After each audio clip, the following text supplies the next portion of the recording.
ओम शिवा जय माता दी। पुनः स्वागत है आप सभी का। बहुत प्यारे से वृषभ राशि के जातक। नवग्रहों में एकमात्र ऐसे ग्रह हैं हमारे प्यारे बृहस्पति बाबा गुरु ग्रह, जिनकी केवल और केवल इनकी ही कृपा अगर मिलने लग जाए तो ना जातक को भी कुंडली दिखाने की जरूरत पड़ती है, ना किसी और उपायों के पीछे भागने की जरूरत पड़ती है। अब बृहस्पति का मूल क्या होता है? बृहस्पति का मूल होता है ज्ञान, सम्मान और आपसी एकता। ये तीन चीज़ें जिस भी जातक के अंदर होती हैं उसके अंदर होता है बड़प्पन, और बड़प्पन का सीधा अर्थ है कि ये बृहस्पति होना शुरू हो चुका है। अब आने वाले जो 120 दिन हैं, इसे समझ लीजिए लगभग जो 4 महीने का जो काल है, 11 नवंबर 2025 से 11 मार्च 2026 तक ये वक्री काल रहेगा बृहस्पति बाबा का। इसमें पिछले 10 से 12 वर्षों की जो मेहनत का फल अभी तक आपको बृहस्पति के संबंध में समृद्धि के आधार पर नहीं मिल पाया था, ये मिलना शुरू हो जाएगा। यानी सफलता का शंखनाद जो है वह आरंभ होने वाला है। एक बार बृहस्पति की जर्नी को हम समझ लेते हैं। 18 अक्टूबर 2025 में ये प्रार्थना कर रहा हूँ, कर्क राशि में प्रवेश कर गए थे। 11 नवंबर 2025 को ये वक्री चाल में आ जाएंगे, यानी मुख पीछे करके बैठ जाएंगे, मिथुन राशि की तरफ मुख करके बैठ जाएंगे। 5 दिसंबर के पश्चात ये आगे मूव करेंगे। अब पहले से उल्टा मुंह है तो क्या होगा, पीछे आ जाएंगे। पुनः जब पीछे आ जाएंगे उसके पश्चात पुनः कर्क राशि में तब आ पाएंगे जब वक्री चाल से मुक्त होंगे। तो 11 मार्च 2026 को वक्री चाल से मुक्त हो जाएंगे। फिर 2 जून 2026 में ये पुनः उच्च प्रभावी हो जाएंगे। ये एक लंबी जर्नी है 2 जून तक की, लेकिन हमारा विशिष्ट जो ध्यान है ये 120 दिनों पे है। 11 नवंबर से लेकर 11 मार्च 2026 तक, 2025 से प्रारंभ होकर आगे 120 दिन। अब इसको हम 2 भागों में समझेंगे।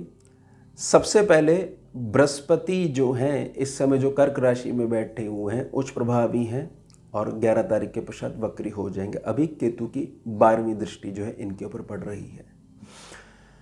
अगर जातक जो है उसके जीवन में थोड़ा सा जब से 18 अक्टूबर के पश्चात बृहस्पति जो उच्च हुए हैं, थोड़ा सा काम अटकने लग गए हैं कुछ जातकों के, क्योंकि अतिचारी बृहस्पति हैं। जो जातक बहुत ज़्यादा टेढ़ा होकर चलता है, धर्म के विरुद्ध अपने मार्ग को अपनाता है, उसके लिए बृहस्पति संघर्ष पैदा करते हैं। सही जो जातक है उसको राजा बनाना शुरू कर देते हैं। ये अतिचारी बृहस्पति के विशिष्ट गुण है। केतु की 12वीं दृष्टि का मतलब है कि बहुत सारे ऐसे द्वारों पे बृहस्पति आपको ले जा रहे हैं जहाँ पर उपाय छुपे हुए हैं, समृद्धि के उपाय छुपे हुए हैं।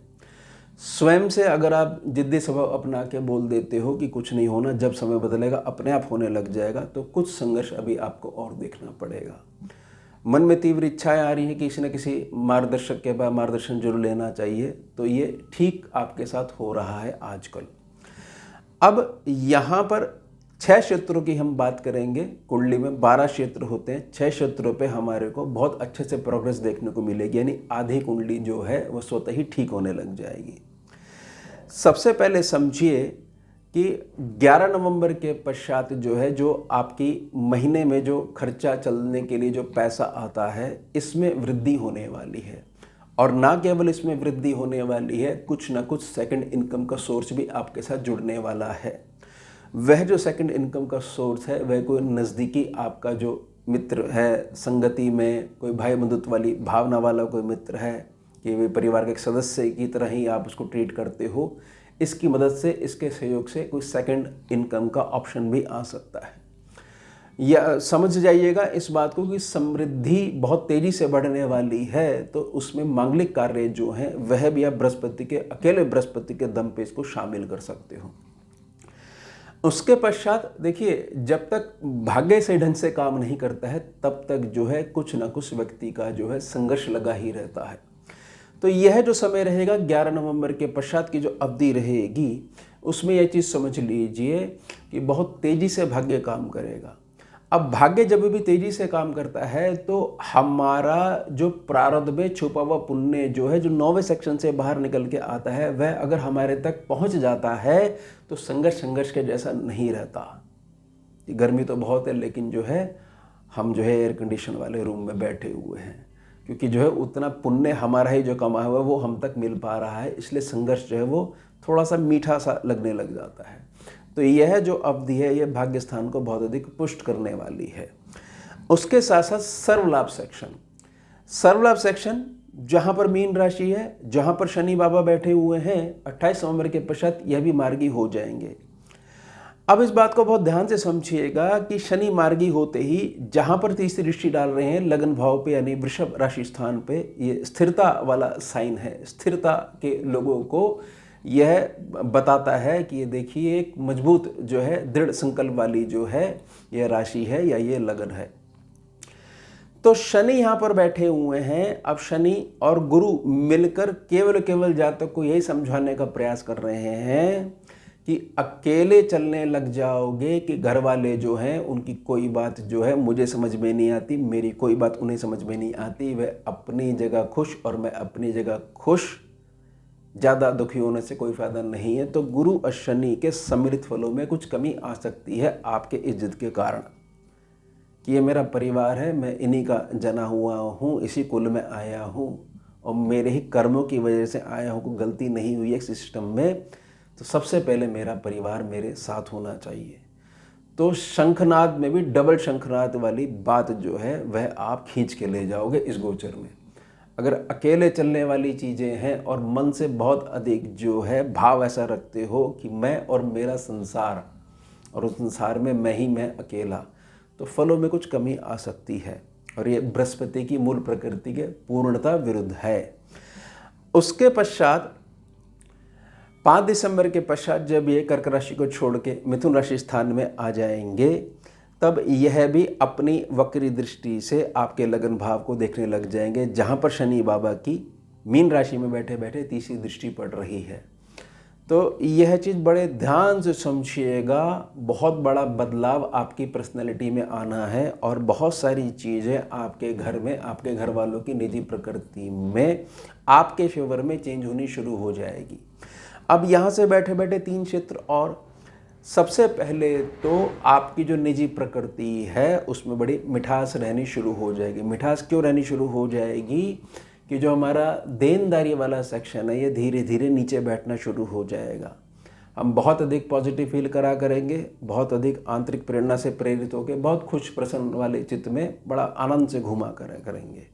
जो भी चीज़ हो रही होगी इसमें कुछ ना कुछ पॉजिटिव ही हो रहा है, इस भाव के साथ हम जो है आगे बढ़ना शुरू कर देंगे और ऊंचा उठना शुरू कर देंगे। साथ ही साथ जब छठा सेक्शन मजबूत है तो 8वें सेक्शन पे तो प्रभाव पड़ना ही पड़ना है। बड़ी से बड़ी समस्या, बड़ी से बड़ी बीमारी जो कि हमारे शरीर को परेशान कर रही थी, मन को परेशान कर रही थी, वह गायब होनी शुरू हो जाएगी जब वे मिथुन राशि में आ जाएंगे, क्योंकि ये वक्री चाल में आ गए हैं। साथ ही साथ जहाँ पर 9वीं दृष्टि पड़ रही है, राहु जहाँ पर बैठे हुए हैं कुंभ राशि स्थान के ऊपर, यह कर्म क्षेत्र है। कर्म क्षेत्र के साथ साथ ये हमारे घर वालों का सपोर्ट वाला सेक्शन भी स्कैनिंग विद्या में काउंट करा जाता है। या समझ लीजिए घर के बड़े बूढ़ों की दैनिक क्रियाएं वह हमारे को सपोर्ट करने लग जाएंगी, क्योंकि मैंने आपसे प्रार्थना करी कि जहाँ पर शनि बैठे हुए यहाँ पर जब जो है कर्क राशि में बैठे बैठे जब दृष्टि पड़ेगी तो वहाँ पर सबको साथ में लेके चलने की भावना जो है वो बीज डलवा देगी सफलता के, और फिर शंखनाद होना अटल है। अब यह जो काल रहने वाला है 120 दिनों का, इसमें यह ध्यान बना के रखिएगा, जो जातक जो है बहुत अधिक हठी स्वभाव का है और समय जैसे टर्न ले रहा है उसको बहुत अधिक रोकने का प्रयास कर रहा है शरीर से और मन से, क्योंकि समय तो रुक नहीं सकता, लेकिन फिर भी बहुत अधिक हठी स्वभाव धारण कर रखा है उसने। केवल ऐसे जातक को ही जो अकेला ही चलना चाहता है, समझ जाइएगा। और उसके बाद कंप्लेंट सेक्शन बहुत बड़ा है कि मेरे साथ कुछ अच्छा नहीं हुआ, जबकि अपने कर्म को स्वीकार नहीं कर रहा है कि कब का पता नहीं कहाँ निकला होगा, अब मैं ठीक कर लूँ तो आगे की चीज़ें स्वतः ठीक होने लग जाएंगी। केवल वही जातक रहेगा जो कहेगा मुझे उतना लाभ नहीं पहुँचा इस गोचर में। बाकी जो साधक हैं, जातक हैं, सामान्य बुद्धि वाले लोग भी हैं जिन्होंने ये बात समझ ली कि भी ज्ञान भी देता है, मान सम्मान को भी समझाता है और समृद्धि को भी समझाता है। समृद्धि अकेले के दम पे नहीं, सबको साथ में लेकर, तो ये आपका सफलता का शंखनाद होना हर प्रकार से अटल है और कोई अड़चन नहीं आने वाली है, मतलब नहीं आने वाली है। तो यह हो गया हमारा उत्तम विषय। मिलते हैं आपसे अगले भाग में नए विषय के साथ। जुड़िए और जोड़िए। ओम शिवा जय माता दी।